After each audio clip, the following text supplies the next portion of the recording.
Greetings, one and all, to the most cursed, most cringiest corner of the internet.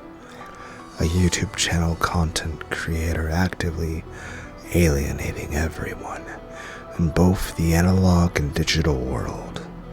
Well, welcome and good evening, you wonderful dice of all alignments. I am Lunar D8, your tsundere streamer who doesn't stream. And I hope everyone out there has all the hugs you could ever want or need. I really am pitiful. Reasoning is love. If we don't love each other, the reasoning won't start. In that case, how can we say that we love each other? If you think you can solve it, just you try. You're incompetent. Like hell you can solve it. Yeah, according to George Niki, people like that are called tsundere. That brutal witch is finally starting to look a bit cute.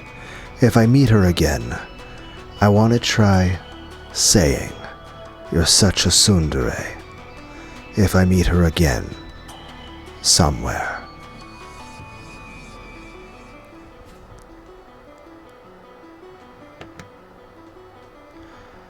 Tell me the other parts of the Decalogue. I don't care about the order. Give me something that seems useful. Give me the 10 sayings, the 10 words. Allow me to speak. Nox's 8th. It is forbidden for the case to be resolved with clues that are not presented.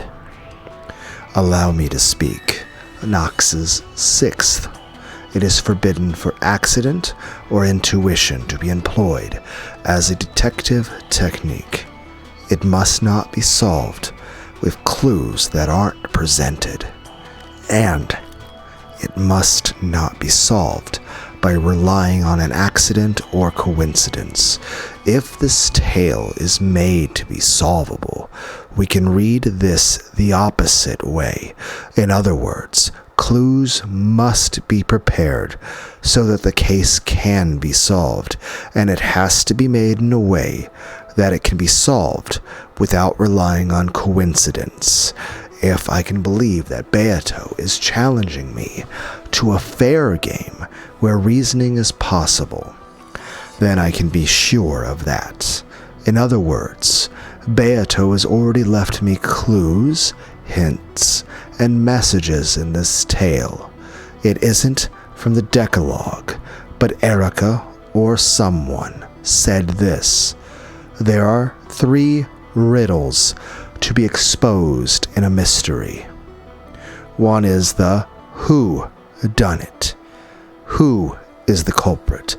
One is the how done it. How did they commit the crime? One is the why done it. Why did they commit the crime? All of this means that clues related to these 3 riddles are already present inside this tale. No. Strictly speaking, it's like this. Because she wanted me to solve these 3 riddles, Beato scattered hints about, though whether I'm capable of catching those or not is another matter. Even if you think a riddle you propose is easy, it might be difficult for the person trying to solve it. In that case, it's only natural that there will be a difference in how difficult each person finds it. Therefore, as Beato goes through each successive game, she watches me closely and tweaks the game as needed to get a good arrangement. When Beato realized that I'd completely surrendered in the second game because it was too hard, she secretly worried. If I surrendered and lost the will to fight, the game would no longer remain on even footing.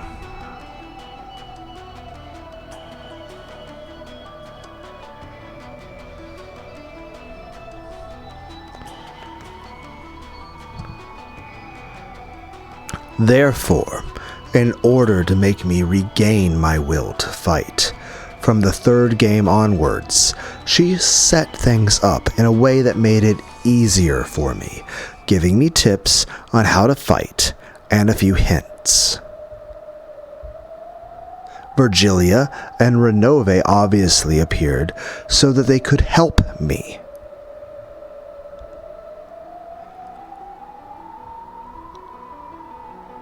Also, though we still had the usual crazy magic shows, she gave me the metaphor of the Brawn Tube trial, as well as tips on how to fight back. I finally understood how to fight, and most likely at the end of the fourth game, Beato managed to have the all-out showdown with me that she had probably wanted. Then, Beato acknowledged my abilities, that my abilities had become full-fledged, and entrusted me with her heart, entrusted me with explaining this tale, didn't she? In that case, it was really dumb of me to boycott most of the fifth game, just because I was so disgusted with those two witches. It doesn't matter who the game master is. All I need is to search for the truth in Beato's game. On the contrary, I should probably thank those two witches just a little for continuing the game in Beato's place now that she's gone and left everything to me.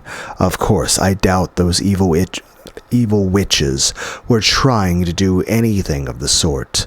I doubt they were trying to do anything that was kind. Culprit. Crime. Motive. The answers to those three ultimate riddles, the hints, must be scattered throughout the previously shown tales. It's probably a very faint light, like trying to find beads that have fallen onto a sandy beach. They're definitely there. However, they're so faint that unless I believe strongly, there's no way I'll be able to find them. Please, allow me to speak. What is it? Go back through the tale. Know that you will be given them as long as you don't lose sight of the truth's faint light. Right now, through this tale, know that for reasoning to be possible, a trusting relationship is required. Yeah, I know. In fact, maybe I finally noticed just now, it's something that's been repeated over and over again throughout the tale, persistently so. Without love, the truth cannot be seen. Slowly, the tea room dissolved into darkness. Then, as though I was slowly sinking into a pitch-black sea, I passed through the crevice of the long journey I'd taken with Beato and kept on falling and falling. It was a bizarre experience, like crossing over the boundary of sleep while still conscious.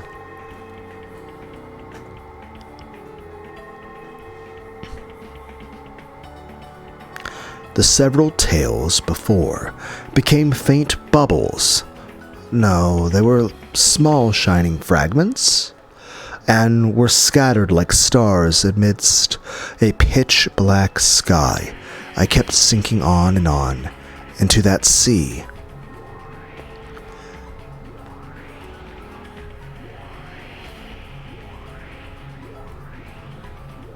The tales up until now, one after another, Virgilius guided Dante to Mount Purgatory and brought him to the feet of the Eternal Lady who waited at the top, Beatrice. Therefore, the innermost depths lay not at the bottom, but at the peak of Mount Purgatory. The Eternal Lady had been waiting there for Dante the whole time. And then I knew.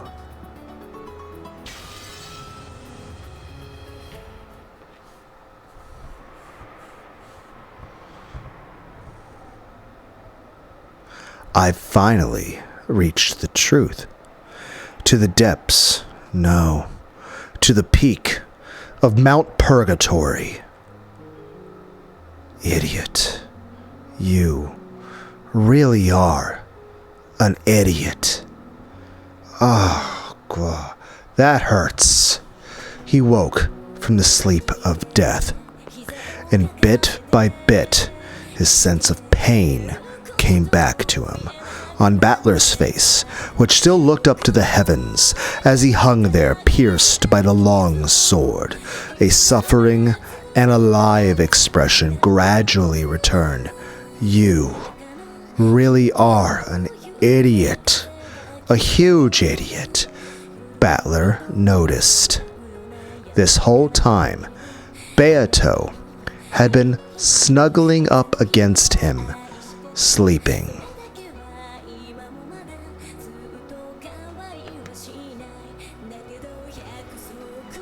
And when he held her, he knew that it was not Beato, but her crumbling remains.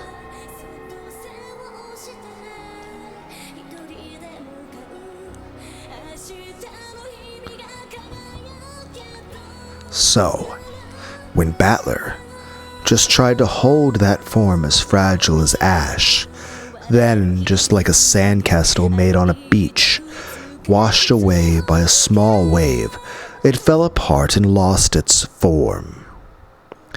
At Battler's feet lay nothing but the ragged remnants of Beato's dress and a pile of ash.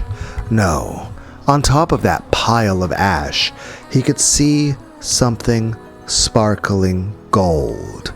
It was the husk of a single gold butterfly, which had been torn to bits.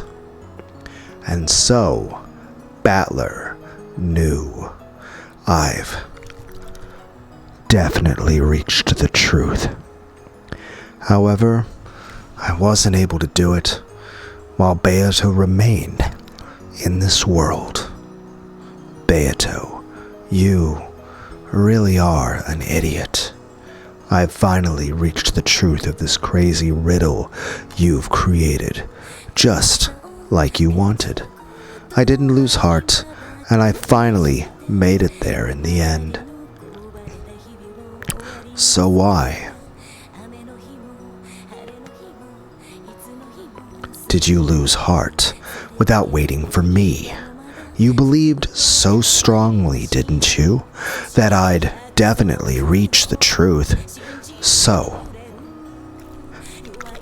why?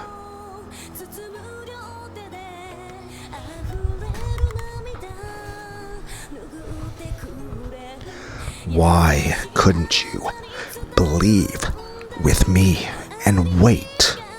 You aren't the one who's been forcing endless torture on someone else. It's me. I have been the one putting you through such cruel torture. You resisted until the very end and kept on protesting to me. And even though I've now finally reached that truth, to think that you couldn't wait any longer, and that it's all too late. You idiot! Why did you lose heart before me? Damn it, it's my fault. I forced her to endure this torture. In fact, she's been doing a wonderful job sticking through it for so long. Over and over and over again, you kept on protesting to me. And because I was so incompetent, it was as though I couldn't understand the truth. Idiot, idiot, your riddles are too twisted. Why couldn't you say it more simply? Idiot!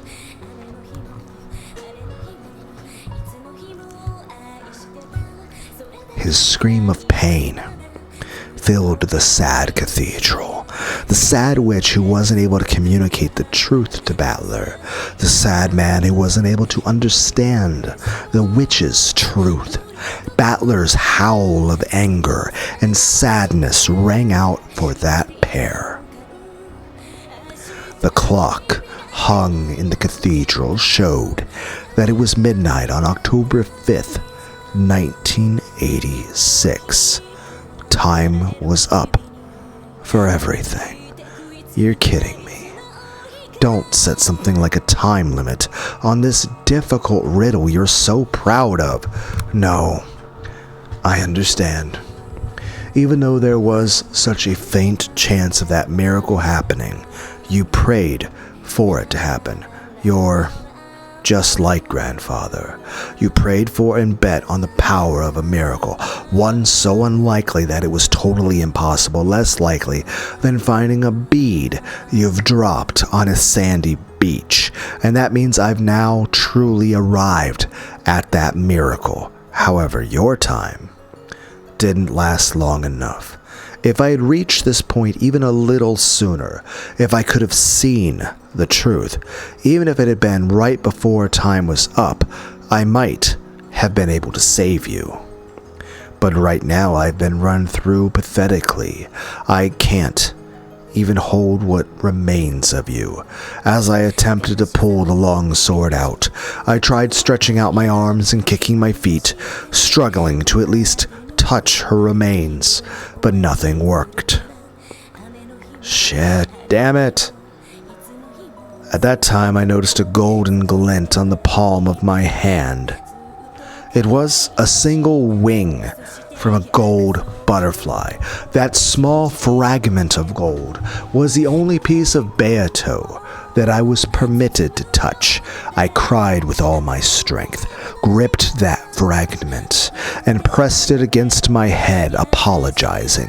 Why couldn't I reach the truth earlier? Then I pressed it to my chest, promising that even now I would never again lose the truth. When I pressed my hand against my chest, the sword piercing my chest cut my wrist, and the blood dribbled out. The blood spread throughout my fist, and it must have soaked the gold fragment with my red blood. It must have been the only way of telling her that I'd found the truth she'd wanted me to know about. I clutched the wing of the gold butterfly with my freshly bleeding hand, and pressed it against the red sword that pierced me. At this point, Ushiromiya Battler knows, and he understands. He's found this tale's everything.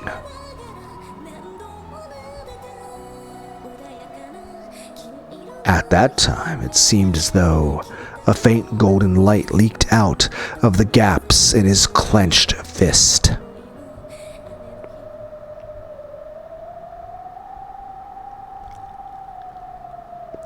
The two witches had their backs turned, and Erica was laughing at Battler's corpse.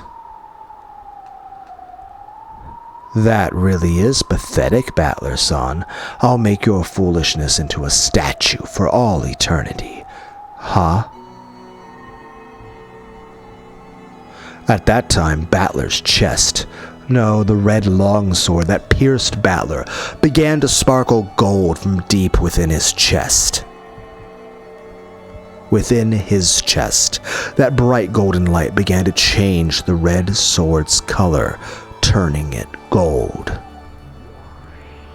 What's going on?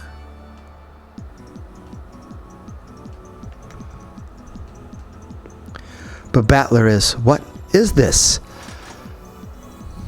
Surprised face. Am I the only one who wants to give her a head pat? Gwaw. Battler coughed up blood and groaned. His consciousness came back. His will to live, his will to fight came back.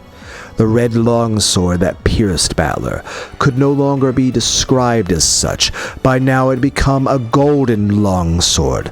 Then, slowly, gradually, like Dante from Devil May Cry, it pulled itself out of Battler's chest. It finally pulled itself free and started dancing through the air, then stood up in front of Battler's eyes as though it knew who its master was. Battler, crawling on the floor and moaning, grabbed the golden longsword, and though it looked painful, he slowly rose to his feet once again.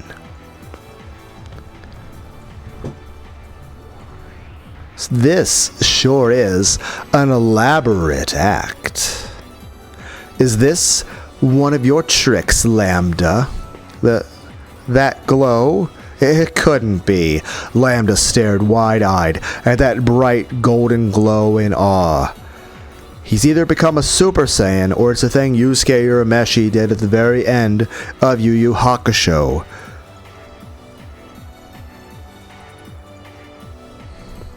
When she noticed that Battler's resurrection wasn't part of a script Lambda had thought up, Byrne also frowned slightly.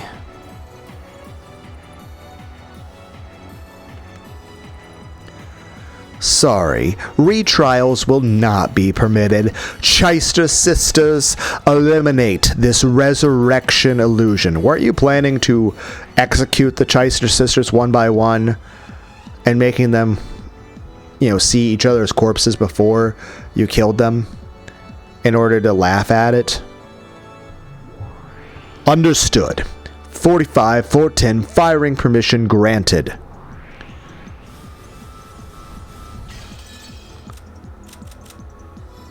It's unable to target. IFF error code 999. Am I the only one? I see IFF and I just think about Mass Effect 2. Eek. 999, you say? Impossible. The Chyster sisters hesitated, unable to carry out Byrne Castell's orders. Lambda, what kind of farce is this? The illusion of the witch has been completely destroyed, and the trial ended with our victory.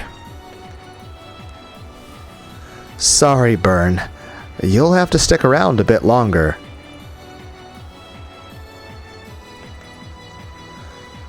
Isn't that right, Ushiromiya Battler? Yeah. Sorry to keep you waiting, Erica. Byrne Castell. Now it's time for my truth. Request for a retrial accepted.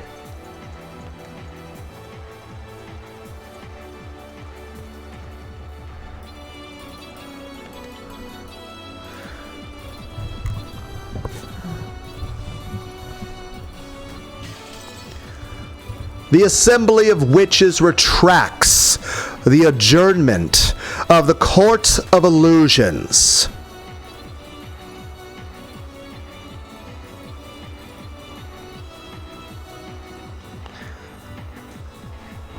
Lambda, for the first time, I'd like to give you a hug. Objection. The trial has already been concluded and the results have even been announced. Objection overruled. All verdicts are overshadowed by new truths. Objection! Not only has Battler been banished as a player, he also doesn't hold the rank of witch. He isn't qualified to call for an appeal. Objection overruled. He already does have that. By the name of Lambda Delta, Witch of Certainty, I acknowledge it. Ushiromiya Battler! I acknowledge you as the new Golden Witch. No, as the new Endless Sorcerer, Ushiromiya Battler. What did you say? Battler got the rank of a witch? The rank of a witch, which she had desired for so long, had been granted to Battler so quickly. And on top of that, this wasn't anything temporary. This was an official, proper authorization by a Lambda Delta. Erica couldn't accept it, and her face turned bright red. Looks like that kid's got game really will keep us entertained till the very end. Sure, I'll play along. Erica, you handle this.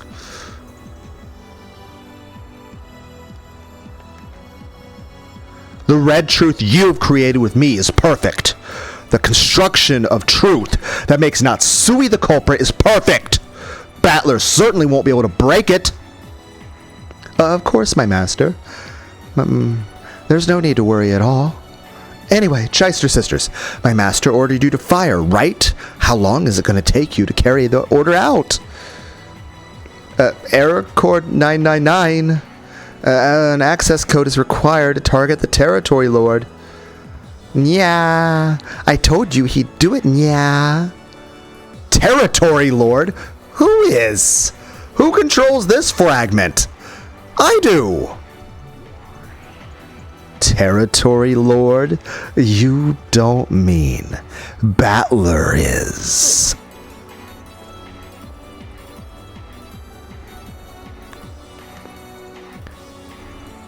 Yes. Ushiromiya Battler has been authorized as the official territory lord of this fragment. Yes, that's right. So, you still don't understand?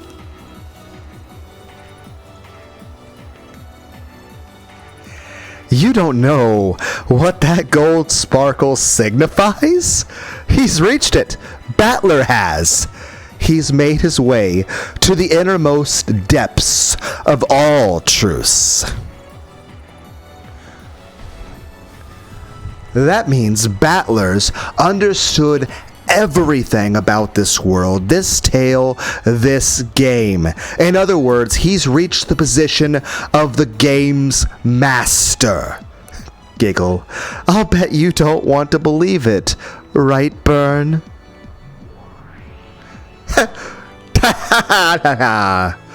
I don't know how to do a fucking Rika laugh. Yeah, I don't want to believe it.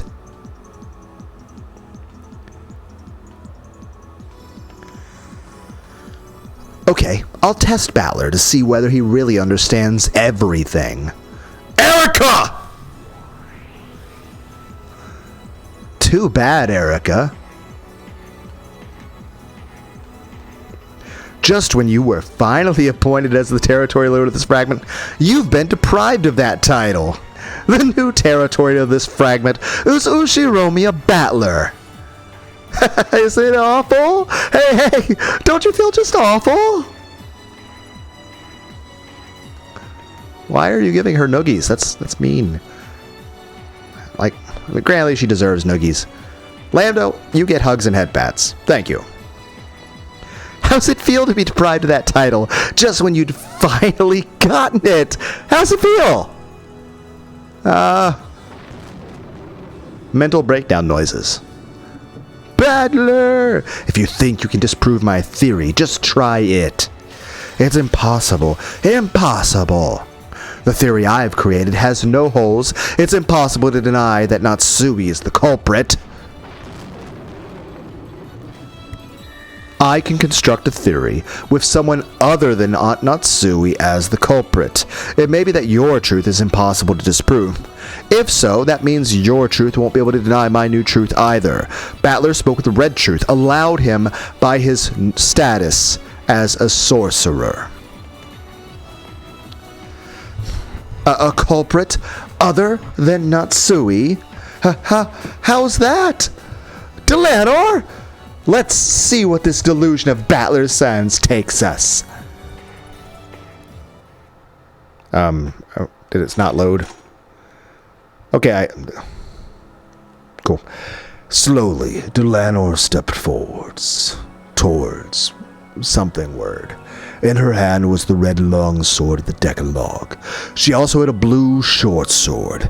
In Battler's hand was a golden long sword. The two rivals once again know, for the first time, they truly confronted each other. Battler! I've been waiting! Sorry to keep you. You did not. Your return was sooner than I anticipated. Kill him! Delanor Knox!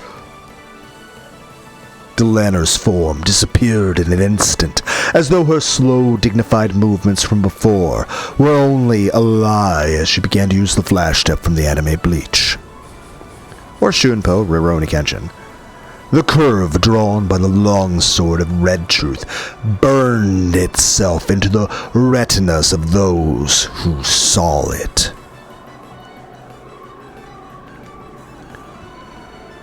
Before anyone had enough time to follow that curve, it was already approaching Battler's chest. Lady Erica's reasoning has solved the fifth game. No new facts exist that overturned the truth created by this reasoning. It's possible to show a different truth by using a different interpretation. When multiple truths exist in parallel, the authenticity of both is questioned. In this closed-off world, it's possible for differing truths to exist at the same time. Furthermore, as long as multiple truths exist, it's impossible to claim that any of the truths are the single truth. In other words, even if I can't overturn Erica's reasoning by questioning its credibility and conquering it, I can defeat it. Burns' reasoning is perfect. You won't be able to overturn it easily. Well, I agree, Satoko, but watch me do it. But still, if you can present a theory on par with Burns, the fight'll come down to a verdict. That means either one of the truths might be defeated and denied. What a laughable script. I'd expect nothing less from a demon's script. Then let me ask, what is this theory with someone other than Natsui as the culprit? Battler's golden longsword drew both red and blue curves at will. It's possible to construct it using the revenge of the baby from 19 years ago and the one from Natsui's confession. Nox's first is forbidden for the culprit to be anyone not mentioned in the early part of the story. A person first introduced in the fifth game cannot be named as the culprit. What if the baby from 19 years ago was among us since the very beginning? For example, what if it was me?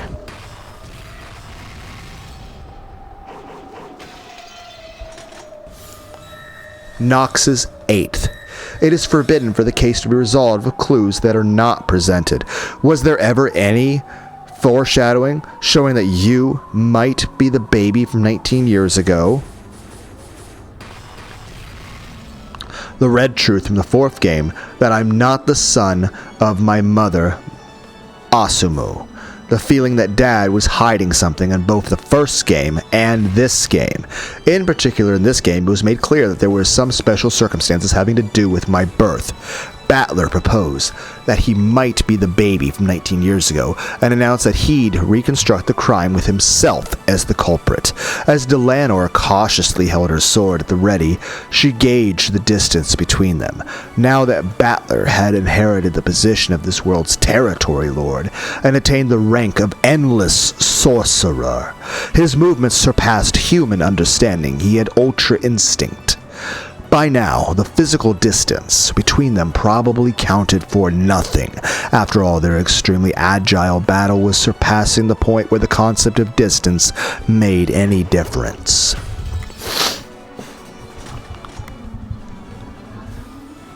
A good start. Let us hear your theory with Battler as the culprit. Yeah, I'll let you hear it. I'll prove that this explanation also works, and that you can't be certain not Natsui is the culprit.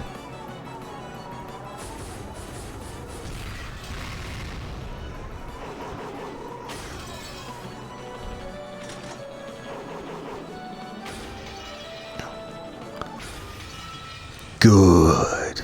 If you're supposed to be the culprit, that creates several contradictions.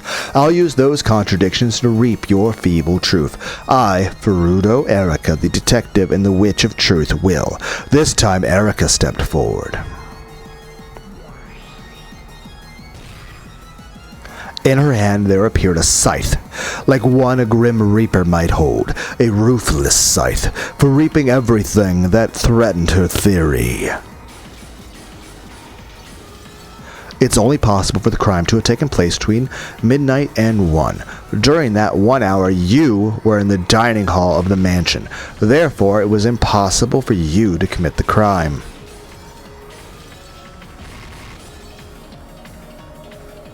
Did we use an after image? It has not been specified that the time of death was between midnight and 1. Therefore, it's possible that the crime didn't occur between midnight and 1.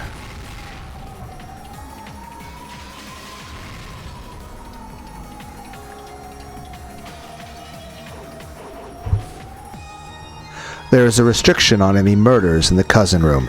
From 1 a.m. until the discovery of the crime, it was impossible for any criminal action to occur in the cousin room. Delanor, now.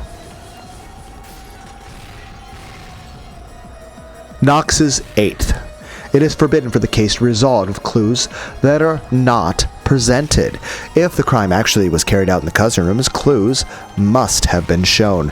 Because clues were not given to Detective Lady Erica, who was on the watch for any abnormalities inside that room until morning, such a crime is impossible. By the time of the crime's discovery, you mean the point at which I let out a scream, and everyone gathered there. Even if it was impossible to kill them before that point, it was possible to kill them afterwards. Battler used a blue flash to deflect both of the red truths that Erica and Delanor had flung at him. Erica's eyes went wide. After all, what he had said was completely absurd. At that time, they still hadn't been killed, even though corpses with their necks sliced open were laying right there. The death of the 4 in the cousin room has been proclaimed with the red text. Are you trying to use the illusion of the witch? Are you trying to resurrect George and the others using the concept of magic even though they were dead at the time? I see, since you believe they were dead by that point. It probably looks as though the dead have been brought back to life to you.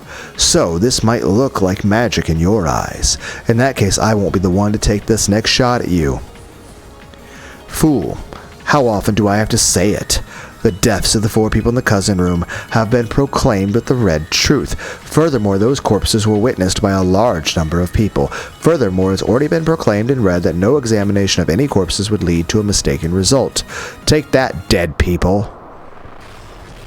This hurts my eyes, by the way. Welcome back, Renove. I hope you brought some fresh tea. When was that red truth made? Have you forgotten, miss? The fierce shower of red was blocked by a magical barrier set up by Renove, who suddenly appeared right in front of Battler. Now that Beato is gone, the demons shouldn't have been able to manifest themselves in the real world. However, he existed here, and calmly dealt with Erica's attack. You, Renove, eh? How did you get here? Well, who cares? This all works out nicely. Now there's no need to go looking for you. I'll capture you here and deny your existence, too. I'll leave it to you. Teach her that you can't control everything with a single arrogant truth. Yes, your majesty. Well then, allow me to be your opponent for a bit. What do you say, miss? In that case, when do you claim the Red Truth death proclamation happened? Are you saying you can pinpoint that? You can't pinpoint it, so you can't deny that the death proclamation was made at the time of the crime's discovery.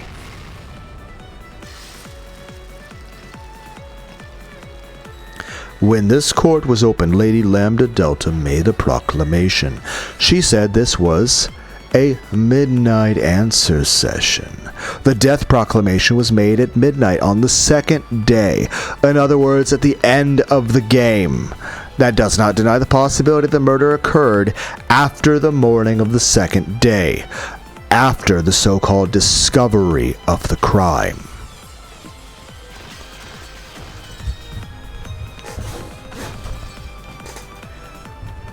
Then you're saying that the victims were alive at that time and they were just playing along at Battler's suggestion, even though their necks were sliced open?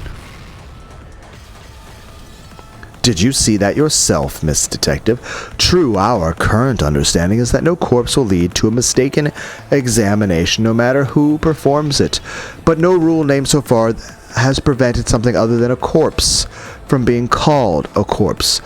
And, yes, the person examining it won't make a mistaken diagnosis. But what if they were in on it too? Which means they're not mistaken, but rather perjury. Erica swung her scythe recklessly. After all, maybe Dr. Nanjo was in on it and actually was working with Battler. But Renove blocked everything with elegant gestures made with the shield on one of his hands. So, at that point, no one was dead? There weren't even wounds on their necks? In that case, why did Battler scream? Better watch your feet, little girl. Ushiromiya Kinzo is already dead at the starting time for all games. A pitch black hole opened beneath Erica's feet and swallowed her up. She could probably see through to the other side of the hole. It was the same thing you'd see if you looked down out of the skylight on the ceiling of this cathedral. Leah. Yes. Virgilia could already be seen in midair inside the cathedral. As Erica fell from the heavens, Virgilia was right below her and caught her on the end of a divine spear that sparkled blue. Shouldn't you rethink your reasoning? Kinzo doesn't exist.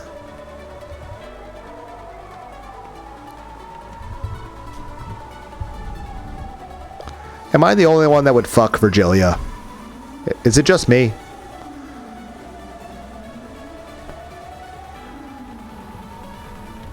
Therefore, the way for the bodies to disappear is your theory is a failure. Correct! Unless someone other than Kinzo makes the corpses disappear, your theory fails. Yeah, damn it, this is nothing.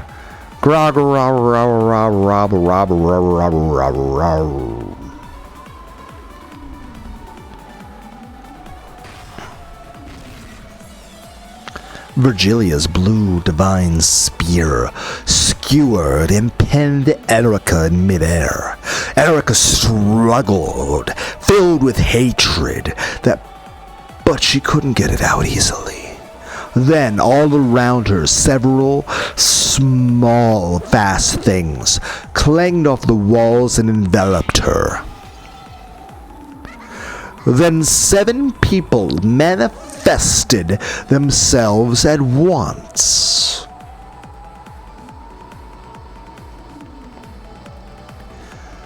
We are the 7 sisters of purgatory. Know this, foe of our master. You lowly paperweights! After George's death, his corpse was never moved. After Jessica's death, her corpse was never moved. After Maria's death, her corpse was never moved. After Rose's death, her corpse was never moved.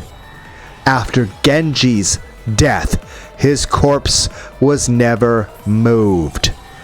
After Krause's death, his corpse was never moved.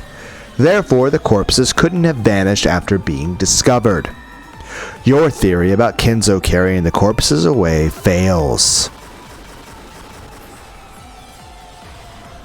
But so what? Even without Kinzo, I can explain how the corpses I, Furuto Erica, have to revise my theory? I do? The detective does?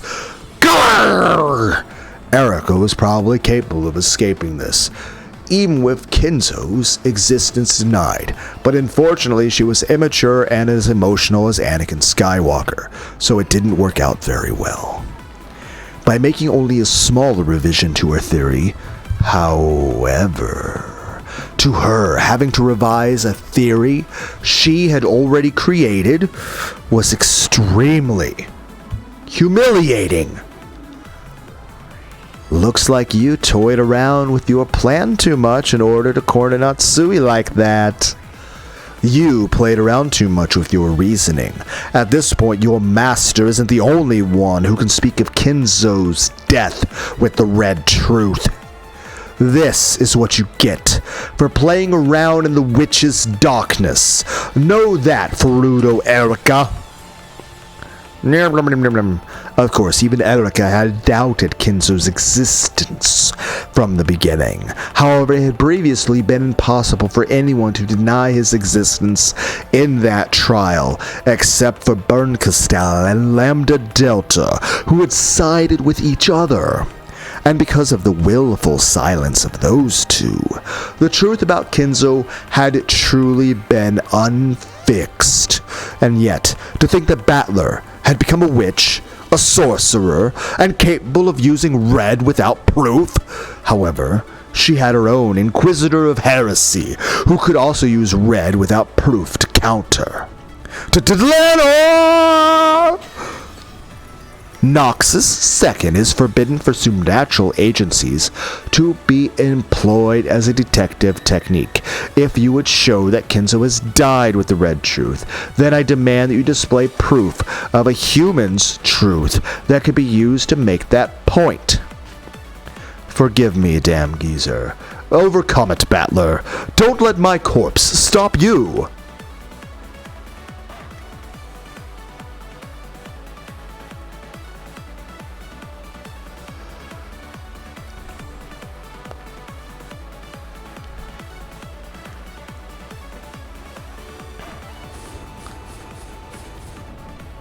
Don't let my corpse stop you. Presentation of evidence. I'll present a corpse that could possibly be identified as Ushiromiya Kinzo's. Can you prove that this corpse is Ushiromiya Kinzo's? No matter how much it resembles him, unless you can prove that it is him, it is possible to claim that it was a substitute corpse from someone else.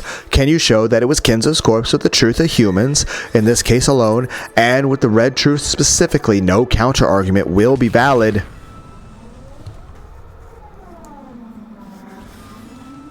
Oh, ooh.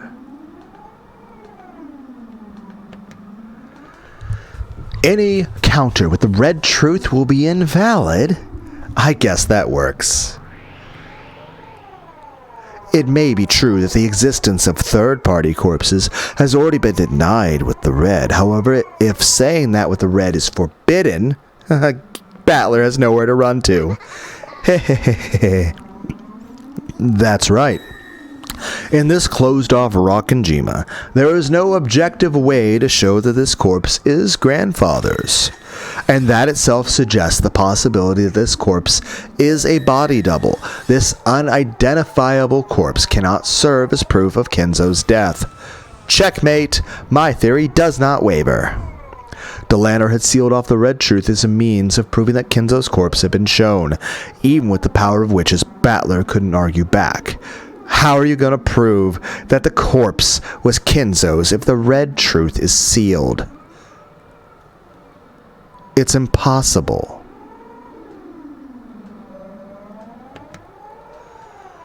It can't be done. With red or blue, right?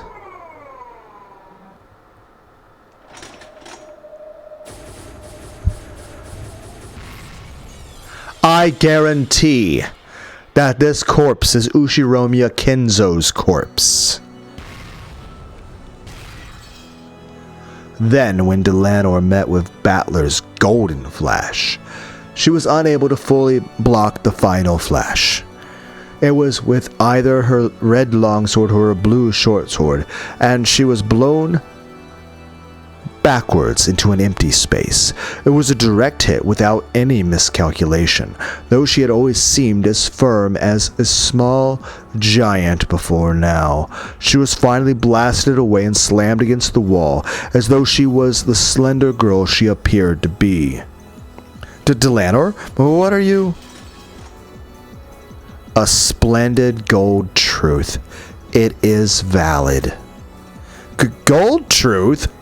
The golden longsword, which had been drawing red and blue trails before now, finally drew a curve that retained its divine golden color. The truth it showed was neither red nor blue. It was gold truth. What is that?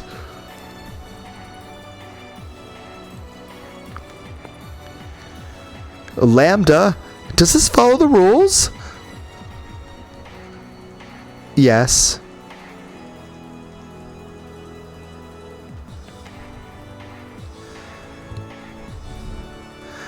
Gold truth. Valid. The gold truth can only be used by the territory lord of this world. No, only by the game master himself. But what did you say? Gold truth. A divine truth woven in a different fashion than the red truth. Its strength is on par with the red truth. It may sometimes be inferior, but it is sometimes superior. That glitter is proof that Battler-kun truly understands Beato. I've shown it. Shown that the corpse is grandfather's. Yes, gold truth accepted. Unless Lady Erica's theory undergoes some revision, it will be destroyed. But what the? Erica cried out in pain. It wasn't the pain of her body being pierced. It was the pain of her own theory being defiled. I see. It's like, and then there were new acroids. Just when did this?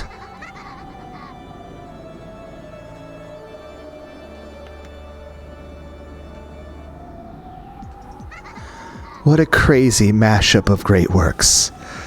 Battler, it would be excessively unrefined to say any more.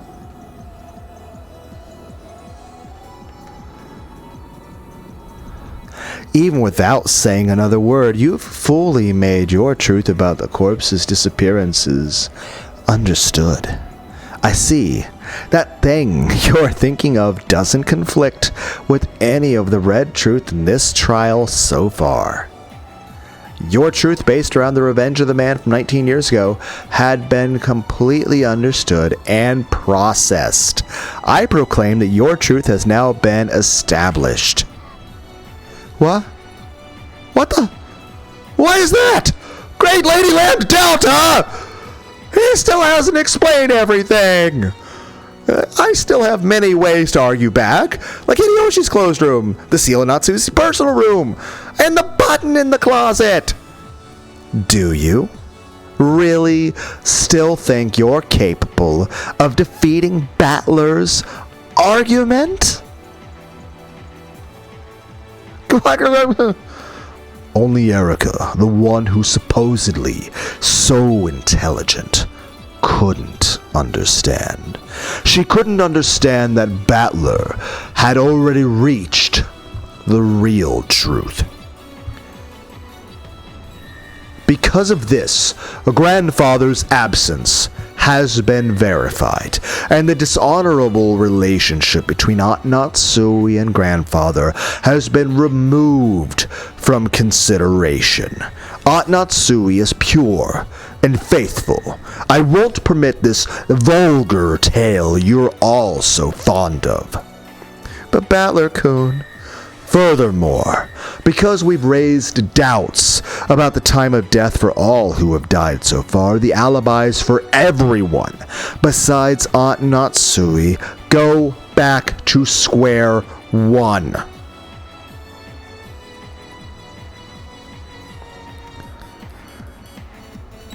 If you try to argue that the crime was impossible for everyone, except Aunt Natsui, it won't work. Delanor, who must have risen to her knees at some point.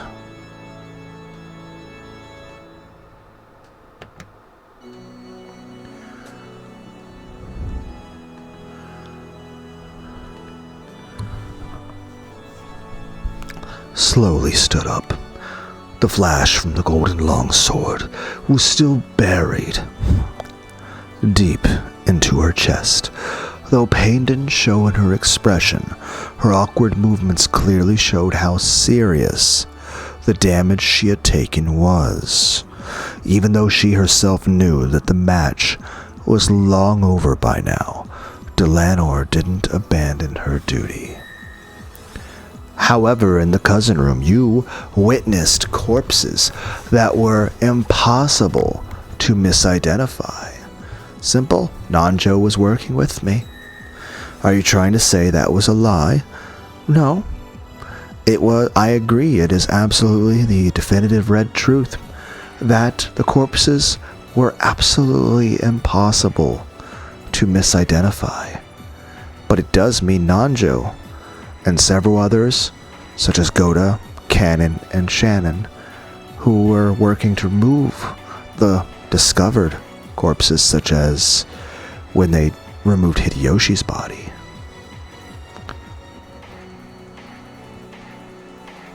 That it means they were all working with me. In fact, was Hideyoshi also working with me? I'm just saying this. It was impossible to misidentify, but what if all the people in charge of identifying simply weren't truthful? They didn't misidentify. They identified correctly and they understood fully well. They just didn't exactly convey that in the accurate way. Noxus 7th. It is forbidden for the detective to be the culprit. The detective is obligated to keep an objective point of view. Your theory would mean you violated this obligation. Furuto Erika's the detective, and the me in this game isn't one. And by Noxus 9th, it is permitted for observers to let their own conclusions and explanations be heard. Noxus 8th. It is forbidden for the case to be resolved with clues that are not presented. Until now, you have been the detective. Was it ever shown that you were not the detective this time, and that you were an observer, capable of inserting his own personal ideas? Unless it was, you do not have the right to falsify your point of view. In this game,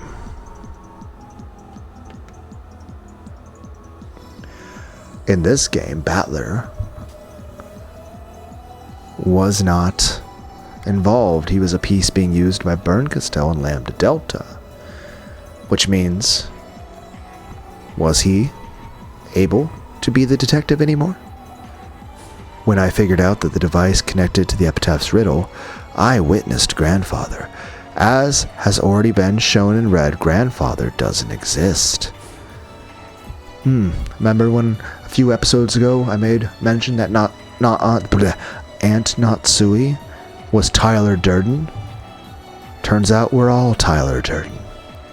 In fact, even you, the viewer, you listening to this video right now, you are Tyler Durden. Grandfather doesn't exist. It was impossible for me to witness him. Therefore, it has already been shown that my viewpoint wasn't objective. It is possible that it was just a sheet or something fluttering in the wind and rain, which you mistook for Kenzo.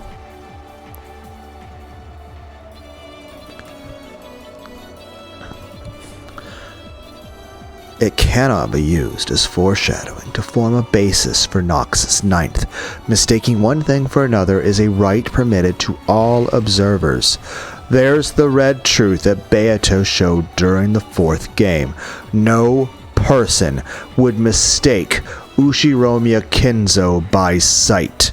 It's the red truth Beato used to counter my blue truth claim that someone disguised themselves as Kinzo, to make it seem as though Grandfather had appeared. In other words, on this island, all illusions that might lead someone to mistake something for Grandfather, including someone else pretending to be Grandfather, most certainly cannot work.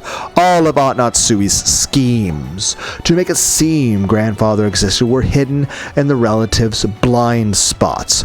All of them clever tricks like he was here just a second ago, or he's in his study alone now. They never tried to make anyone mistake something they saw for Grandfather himself, so there are no contradictions. If they had tried to dress one of the servants in Grandfather's robe, it probably would have been seen through in an instant. It has been guaranteed that none of the characters in this tale would mistake something for Grandfather by sight. If someone claims to have seen Grandfather despite that, it becomes a lie. Allowing lies to be contained with their observations is a right granted to everyone, except for just one person, and that person is the detective. Because of the right granted by Nox's ninth, anyone is allowed to mistake a sheet in the wind for something else and tell about it. However, mistaking it for Grandfather, in particular, is not permitted in this game due to the red truth. So, once you claim to have seen Kinzo,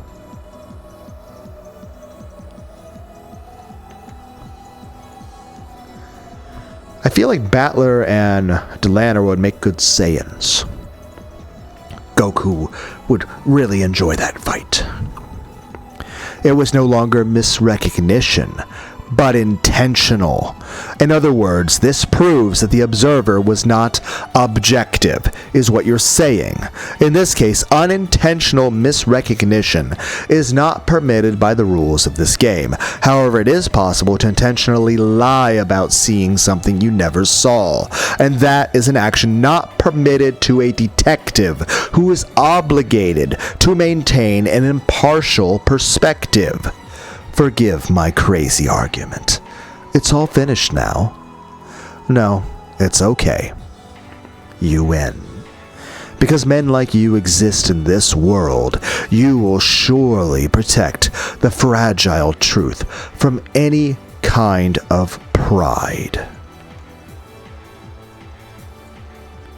You will surely protect the real truth from the tyranny of any plausible truth that might claim to exist as the sole truth and try to exterminate all fragile truths.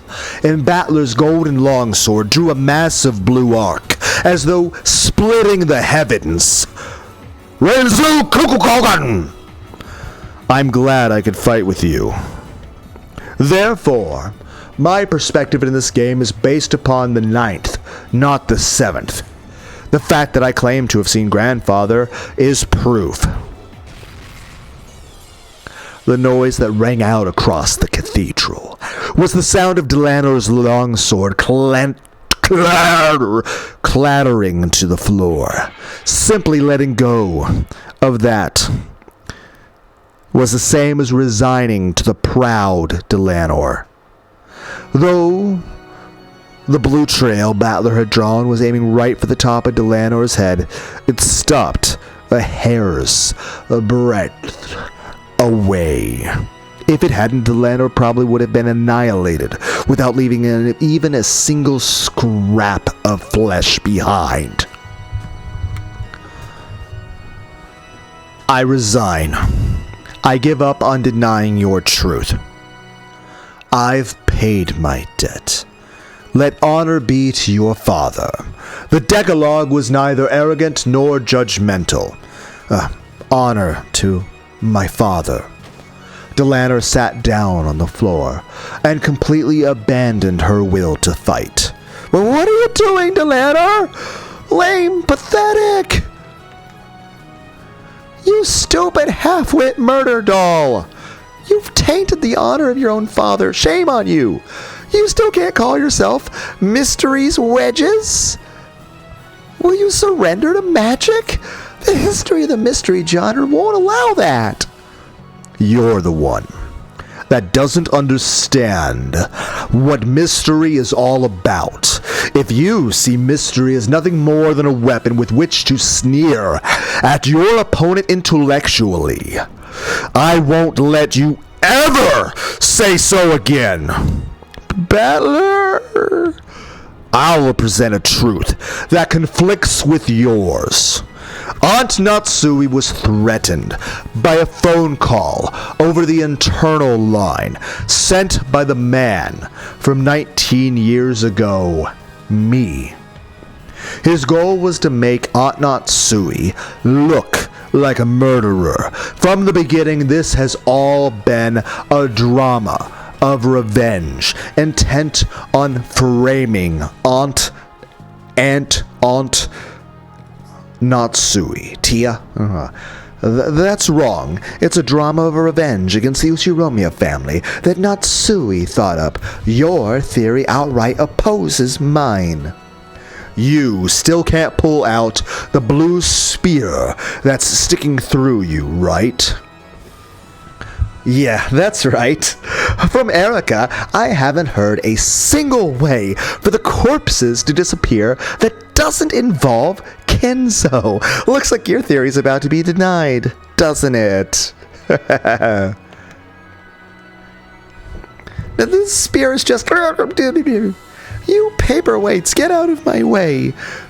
The deeply piercing...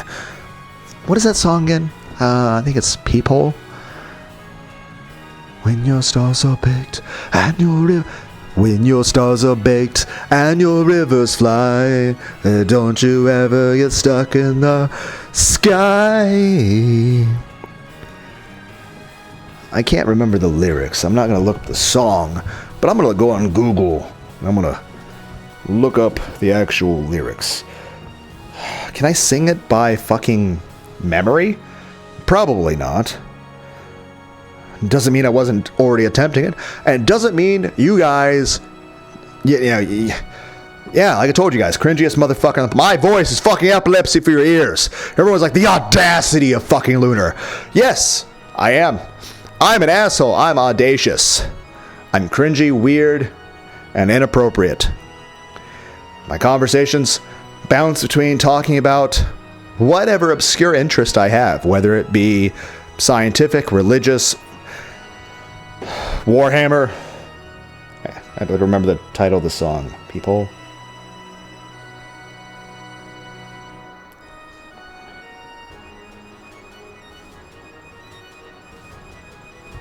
But yeah, you guys are now getting terrible karaoke.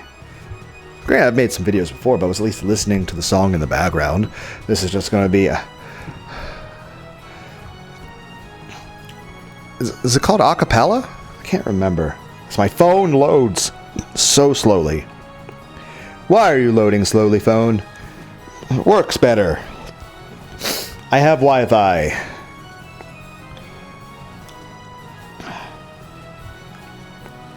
Then again, I once made a 5.5 hour long video where I sang the Banana Phone song 100 times in a row. Then again, at one point, I also, like 4.5 years ago, made like a 13.5 hour long video. There was a couple hours of karaoke in there, but I was upset about some stuff. So I spent like 7 or 8 hours crying at screaming volumes while laughing.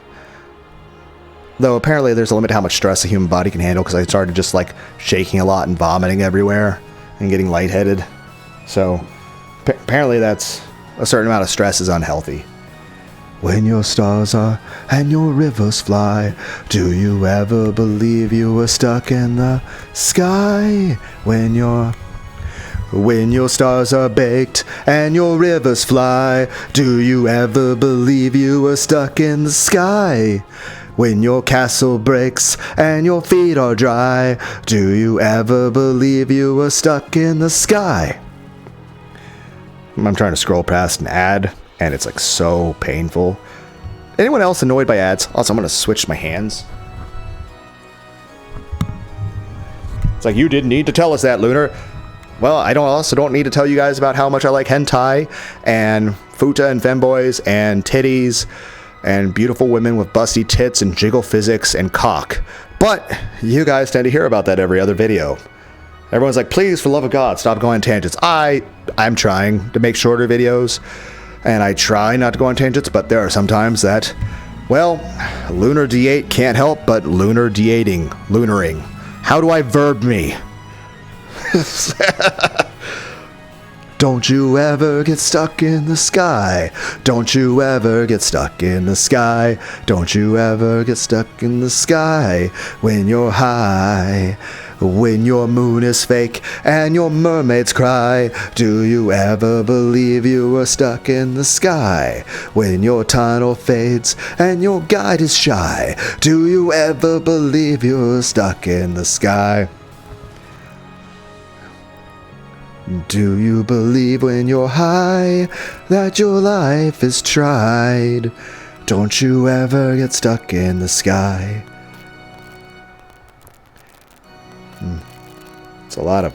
Okay, let's just... You know what I haven't done in a long time? I know I keep saying I want to learn German, but I haven't... You know, I haven't done that yet. I keep putting off... Phone, please load better.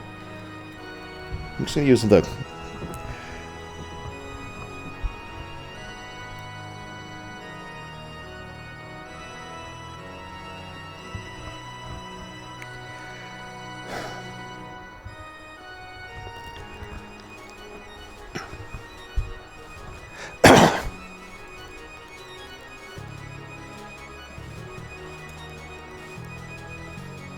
I'm waiting for my phone to load the microphone thing. I pushed the speak into Google thing button, but it's like loading really slow. And it just... Okay, I had to push it again. Mein Herz brennt, Rammstein lyrics.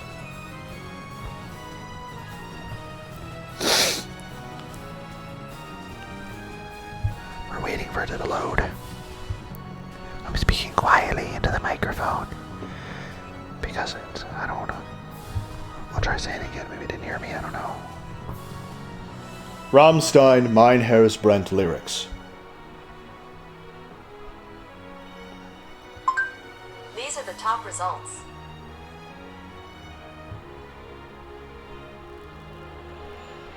As it loads. Load faster, Pokey. Yes, the Proton John. I still like Proton John, Ultra Dayman, Rom Scout, Freelance Astronauts, SAX, Maxwell Adams. Okay. Click.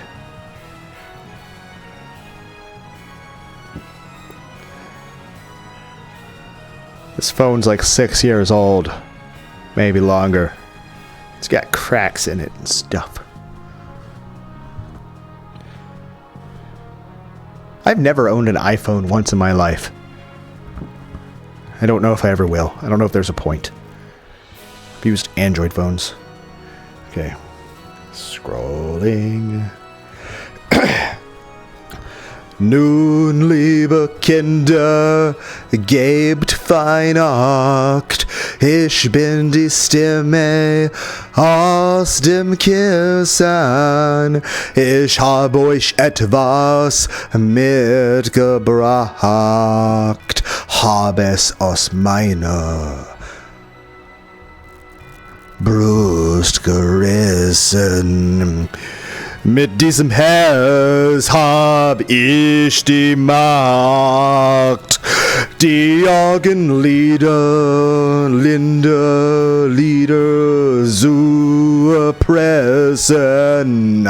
Ist in bis der Tag gewagt. Ein heller Schein im Firmament, mein Herz brennt. Sie kommen zu euch in der Nacht. Dämonen, Geiste, Josephine, sie kreischen aus dem Kellerschacht und werden unter euer Bettzeug sehen. Nun, liebe Kinder, gebt Weihnacht. Ich bin die Stimme aus dem Kissen. Ich habe euch etwas mitgebracht. Ein heller Schein im Firmament. Mein Herz brennt. Mein Herz brennt. Mein Herz brennt.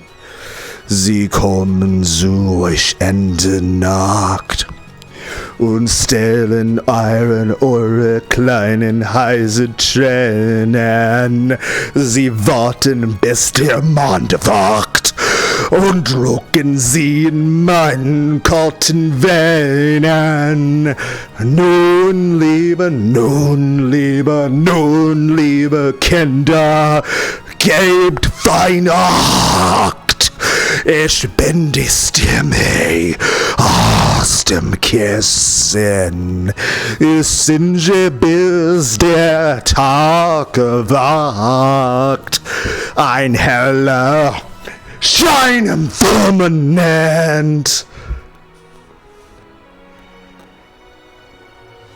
Mein Herz brennt. Mein Herz brennt. Mein Herz brennt. Mein Herz brennt. Mit diesem Herz hab ich die Macht, die Augenlider zu erpressen. Ich singe, bis der Tag erwacht. Ein heller Schein im Firmament. Mein Herz brennt. I don't know if you guys want more. I've done so many fucking videos of shitty fucking karaoke. So eventually gonna get. Everyone's like, please, for love of God, Lunar, please stop singing Rammstein or songs you can't sing worth a shit. Let's resume our story. I really should try to stop going off on tangents like that. I know this is a weird time to say this, but if anybody actually ever stops by and watches this, thank you. I appreciate you stopping by. I know I'm a bit weird and awkward, and I kind of just do whatever the fuck I want. This whole channel is a place for me to talk and be myself without a filter. And I understand there is nothing fucking likable or enjoyable about me, so there is no reason why anybody is going to want to listen to more than 30 seconds of any of my videos and ever feel like they want to return and yeah, I want to go through that again. Jesus, listening to that Lunar guy, oh my god, he's horrible. This is fucking pathetic. The deeply piercing blue spear and the 7 red stakes tormented her theory. They won't come out. They won't come out. I acknowledge the mistake in Erica's reasoning and the need for revision. Well, what's my master? Watching Erica's face contort the pain as she struggled to escape the spear, Berncastel spoke, this with a disgusted expression. Faced with the facts, Berncastel had acknowledged Erica's loss herself. Erica's gaze at her master, who was no longer confident in Erica's own victory, with a mixture of shock and despair. I don't give a damn about your pride. How long do you intend to shame yourself like that? You, my double, who's been granted the same blue hair as me. How long do you intend to hang there, pierced through like that, making me look bad? I guess I'll just have to descend myself. Looks like I didn't need a piece after all. Oh, what a pain, what a pain, what a total pain! I don't need a piece, I'll throw it away, yeah, that disappointing, regretful, discouraging, hopeless letdown of a misfire! Do it quickly, filth! Didn't I tell you to revise that pathetic theory of yours?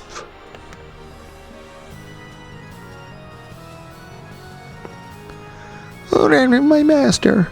I'll revise my theory. As Erica's face twisted in humiliation, and tears streamed from her eyes, Lunar had attempted to make her voice sound like Anakin Skywalker, and it slowly devolved into fucking Adam Sandler. Both Christian Haydenson and Adam Sandler would be offended at that description.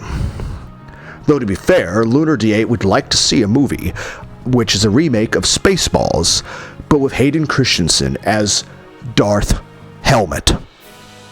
I still think Christian Haydenson was a great actor. I enjoyed the movies. I enjoyed the movies a lot. Side note, apparently there's a Spaceball 2's coming out. That's Spaceballs was actually my very first Star Wars movie I ever watched. It's still a funny movie. I enjoy it. You guys ever watch the Leslie Nielsen movies with, Airplane and stuff like that? Or is like he's done a lot of detective movies too. I wonder how Knox's Decalogue works with the Leslie Nielsen movies. You know, like the Police Squad, the Naked Gun, or stuff like that. I wonder how that works. I wonder if anyone's even compared those things before. I was going to talk about another set of actors on something or a movie, but then I got distracted and I'm struggling to remember. Oh,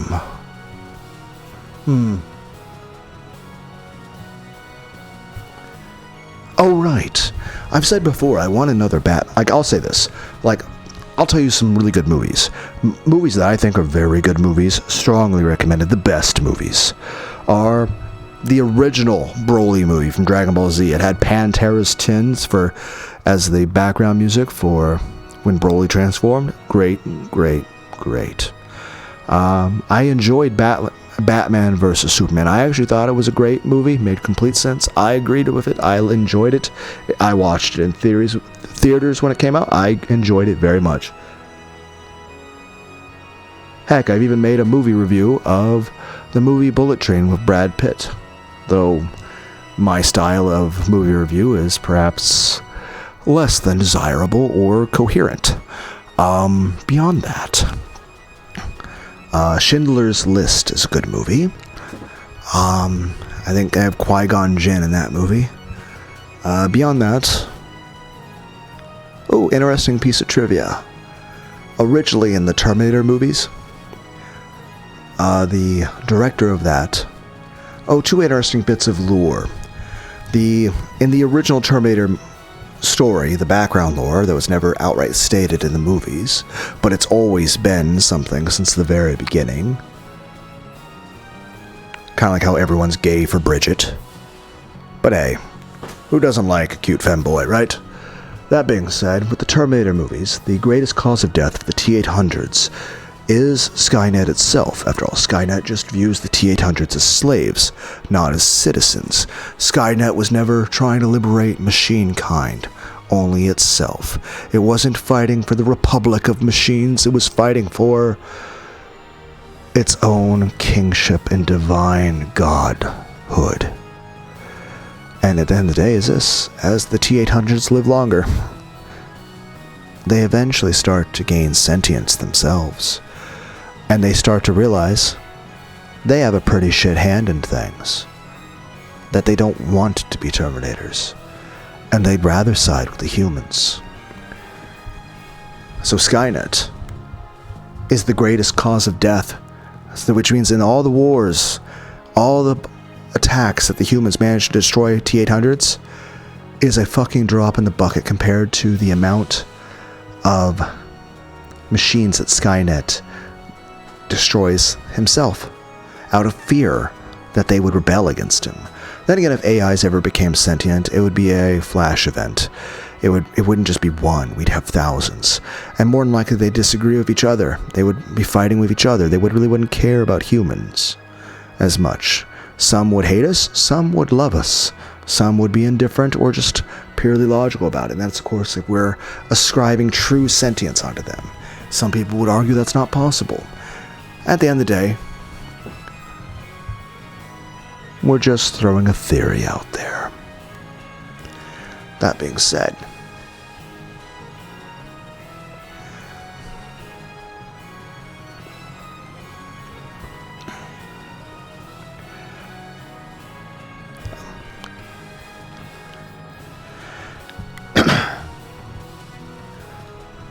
in the original Terminator movie, when it was being made,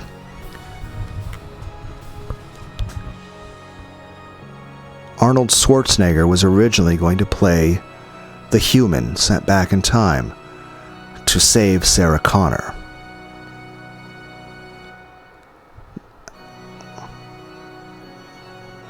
And the person who was going to play... Basically, the roles got reversed. Then again, it's said that in the first Predator movie, Arnold Schwarzenegger is the main protagonist, and that Danny Glover is actually the one in the suit. That's the Predator. Now that, I believe, has been disproven as hearsay, but imagine that in your head. Heck, imagine if you switched Forrest Gump and Tom Hanks and Arnold Schwarzeneggers in any of their movies.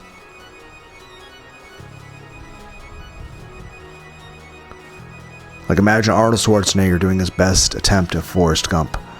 Imagine Tom Hanks doing his best attempt as the Terminator.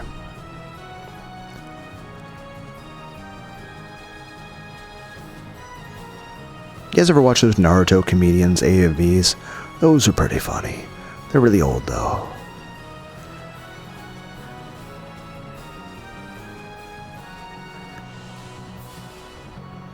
But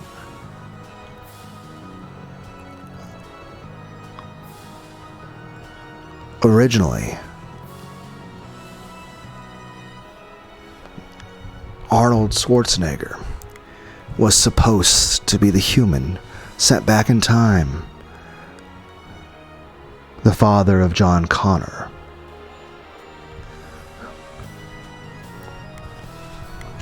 And the person who did play the human sent back in time, Kyle Reese, in the first movie, well, initially he wasn't even supposed to be part of the movie. Initially he was brought in to be the Terminator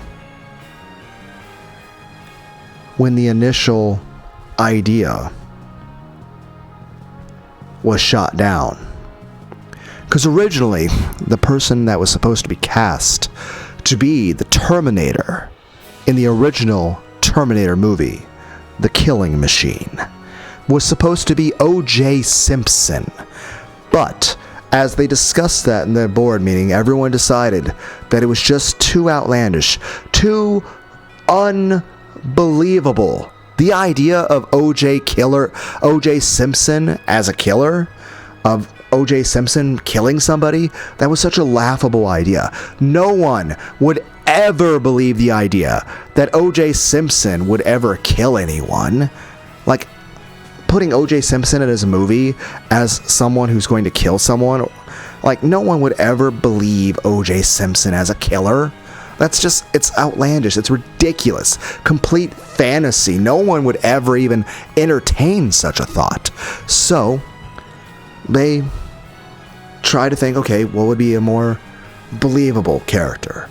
And the human who played Kyle Reese was going to be the Terminator. After all, they thought this is going to be the person to do it. However, Arnold Schwarzenegger was very enthusiastic. He was a bit too much of a nerd when it came to things, which I don't mind. I'm a bit of a nerd myself. It's kind of how Henry Cavill plays Warhammer and D&D type stuff, and is really into the Witcher games and all that. In the same regard, Arnold Schwarzenegger certainly is somebody who has an interest in such things as well.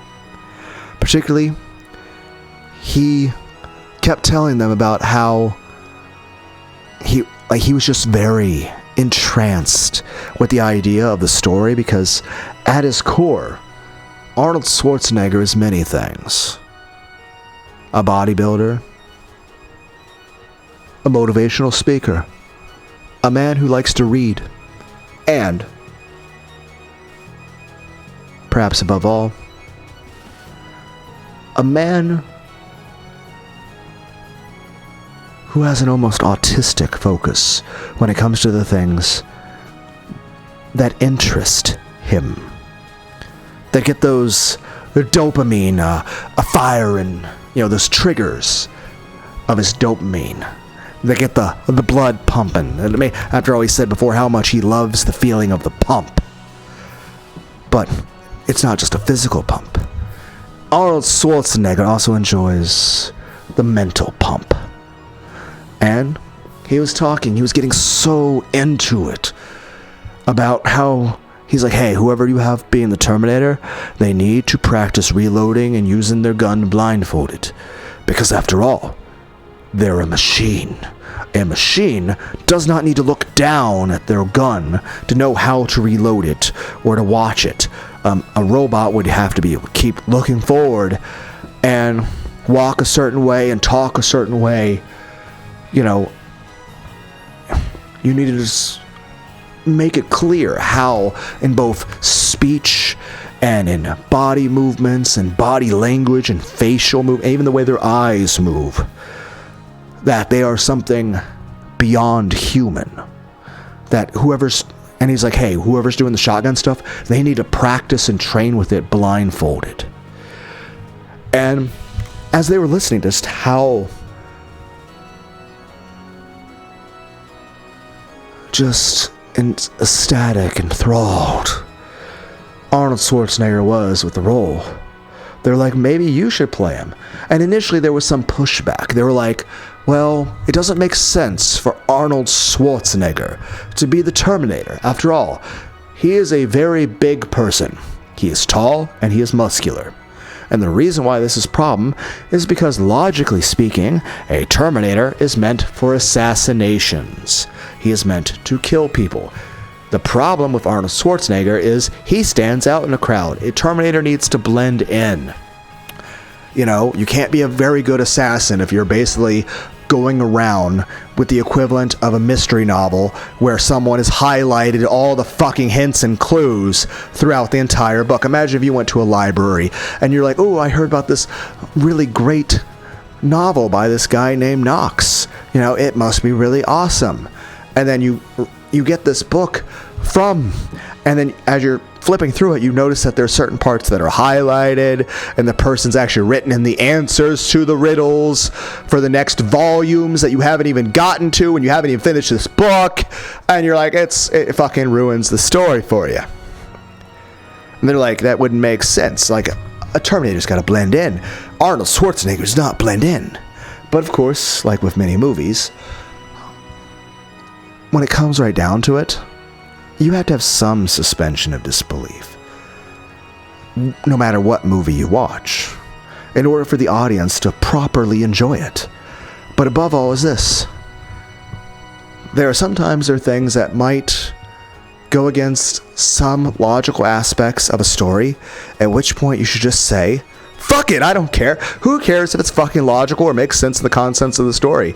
Is it fucking awesome? Now, of course, you can go too far with this. It'd be like in Lord of the Rings if, Gimli suddenly took out a laser rifle.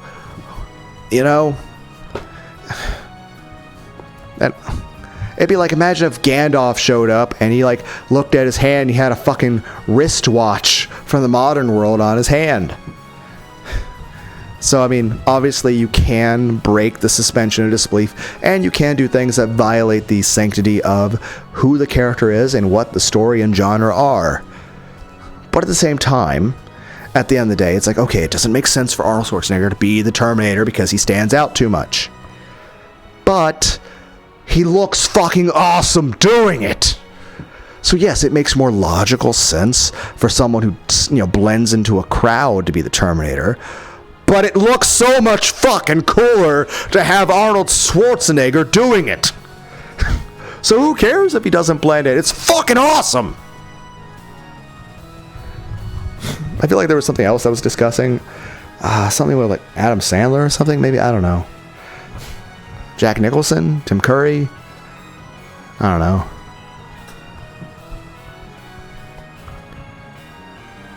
Saying something about Anakin. Oh, right, Batman. Anyway, like I've said before.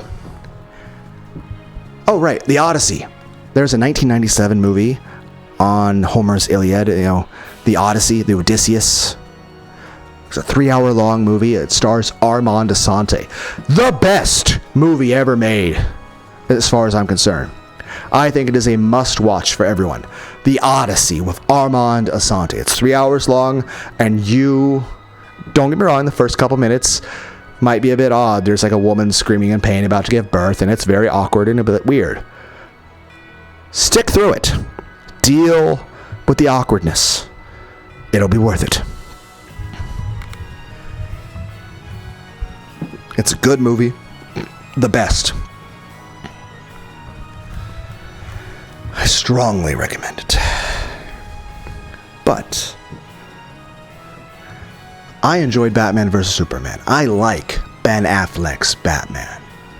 And I'll say this, I enjoy many different Jokers. I would say many different Jared Letos. It's Morbin time!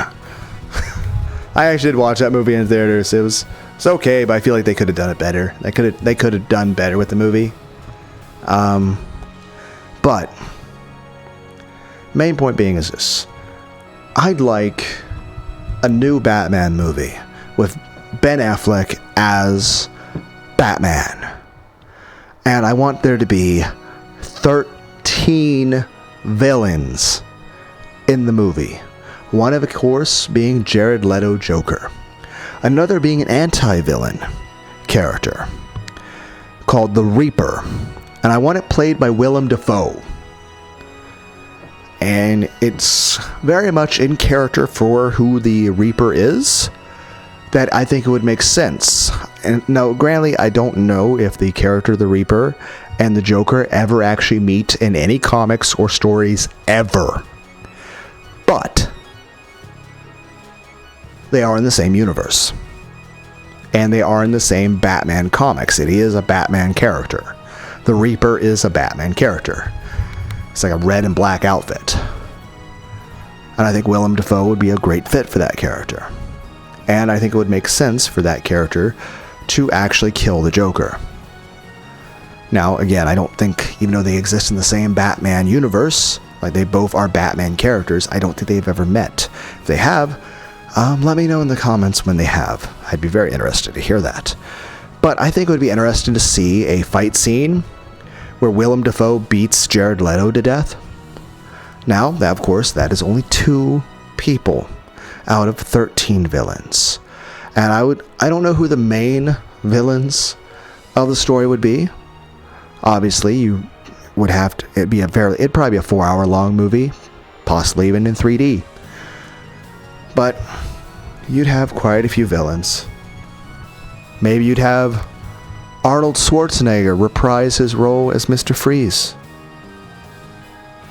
Perhaps it could be a continuation of that Batman universe, but now Batman is older. Which also means you'd have the return of Ivy, though you'd probably have her played by a different person. I don't know. Who would we have modern Ivy? I don't know. But I would say this.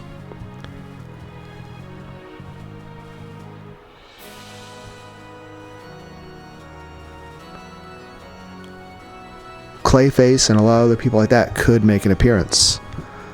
Now, there is one villain I'm thinking of in particular here. It's why I brought this up. And I think he'd do a good job of it. Jeff Dunham, the ventriloquist. Batman the Animated Series has a villain called the Ventriloquist, who has a puppet that goes by the name of Scarface. I'd want Jeff Dunham to be the ventriloquist from Batman the Animated Series. So, that gives us Jeff Dunham, Willem Dafoe, and Jared Leto, 10 other villains, and Ben Affleck, Batman, in a 3D Batman movie that's 4 hours long. I went on another tangent. My bad, everyone.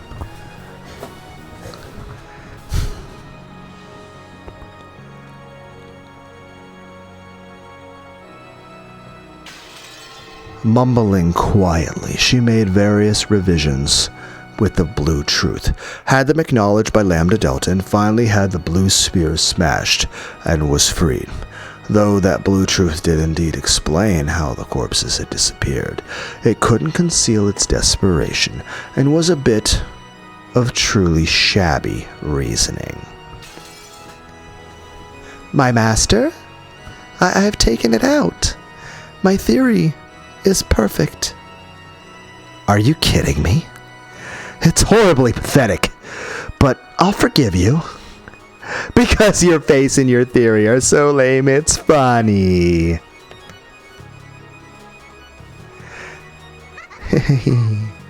Erica was taunted by her master, who wore an ugly expression. She thrashed about on the floor, crying bitter tears.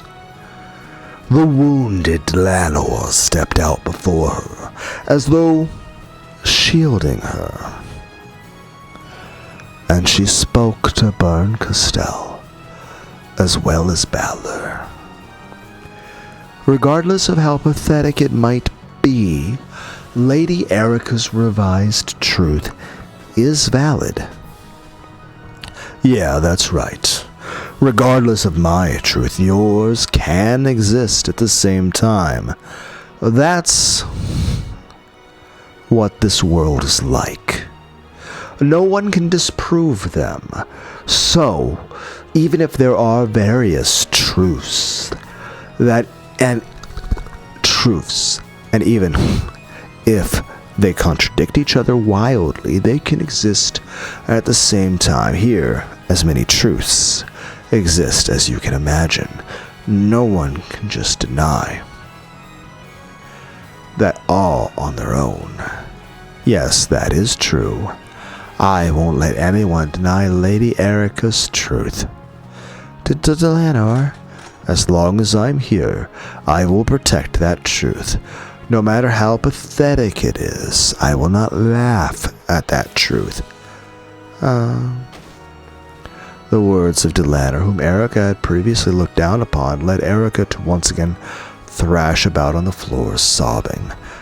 And because no unique truth exists, everything is covered in darkness. Therefore, while both my theory and Erica's theory are impossible to deny, neither is a unique truth. They are vague, and while neither can be denied, neither is certain.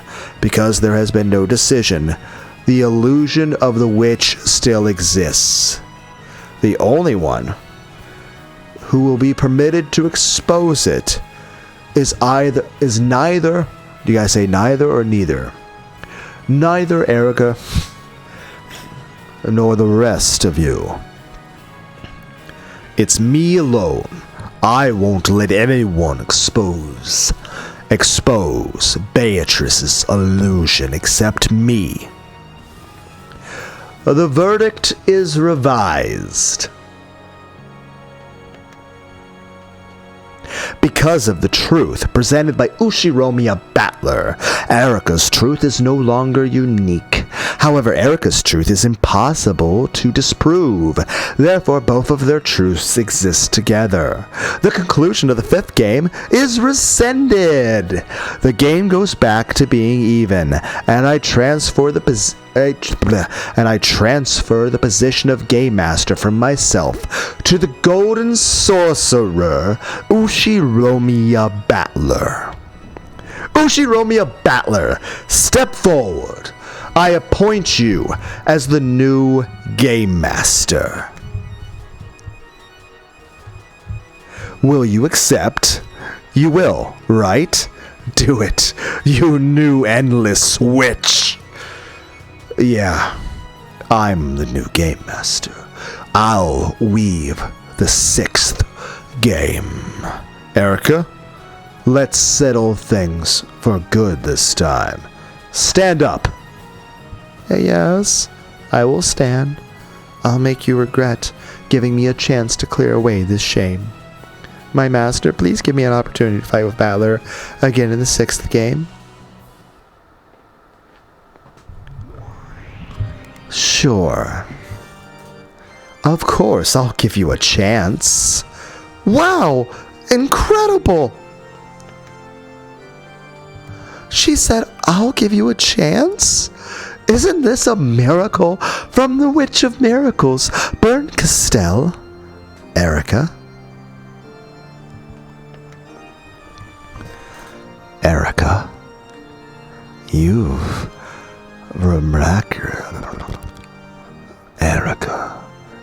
miraculously managed to escape with your life in the 6th game, Battler's Game. Expose the truth no matter what.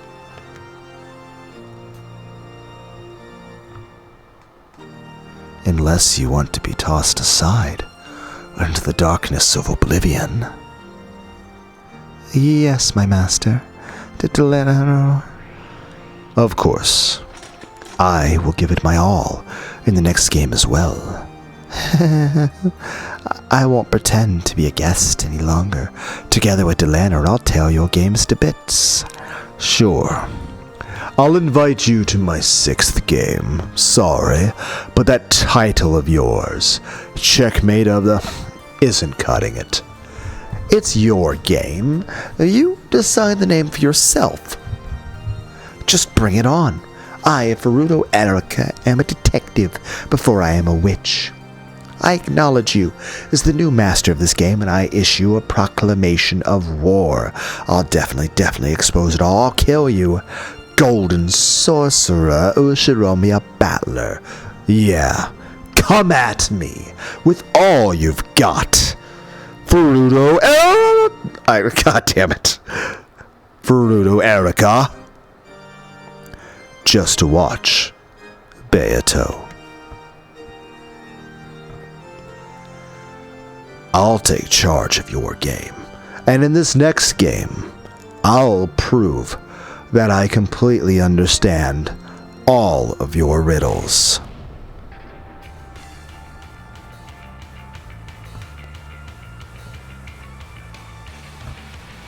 If, by some miracle, you're actually enjoying me narrating this story, please let me know in the comments down below.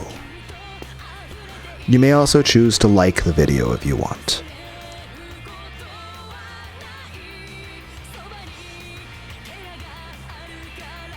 But that's entirely up to you. It simply depends on if you think my reading of all of this merits any kind of like or anything like that.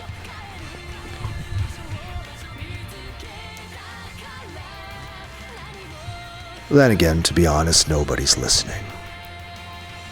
But if you are, well, just know this. If I could, I would give you a hug.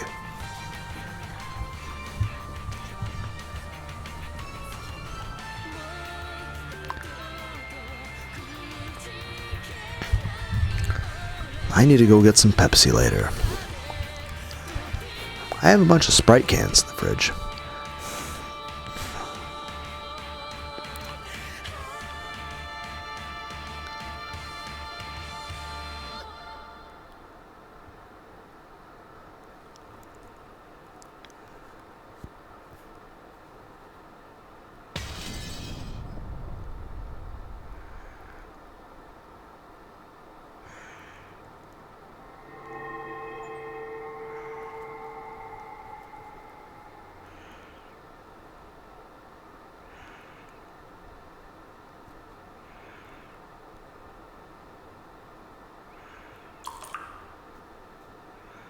Oh, 7th expansion, Manga Gamer, The Witch Hunt. Narrated poorly by Lunar D8.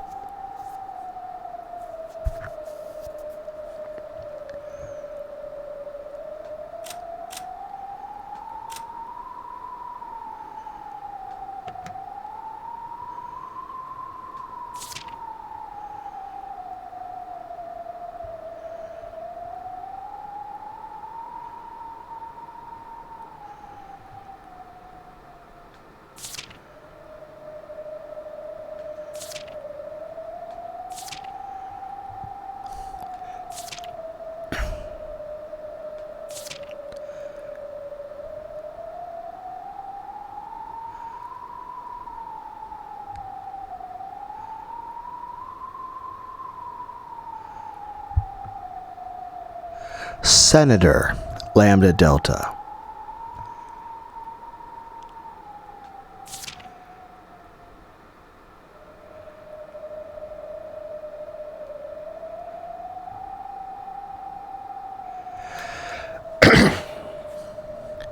It is rumored that this group's leader, Wizard Hunting Right, also known as the 20 Wedges, is even more powerful than Lunar.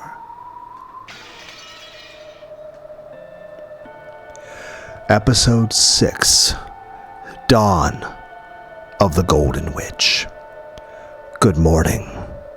Now the curtain shall finally rise on a game presented by that Battler Sama.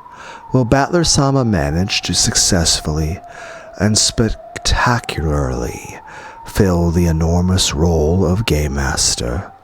Let us bear witness to this fight from the opposite side of the chessboard. There no longer is a difficulty level. This is no longer a hint, but a confession.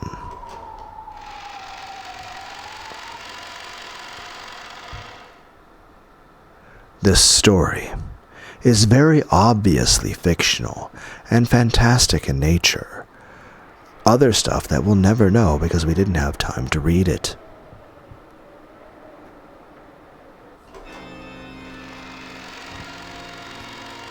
A beautiful glow shone in from the skylight over the grand cathedral. The place was somehow different from the way it had been during the witch's trial. The decorations had changed. The several pleasantly sparkling white ribbons that adorned it were thin like razors, but they trailed beautifully in the air.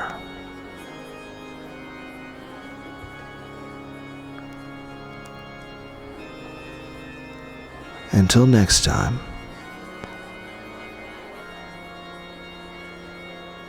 thanks for stopping by. Take care, and later. Bye.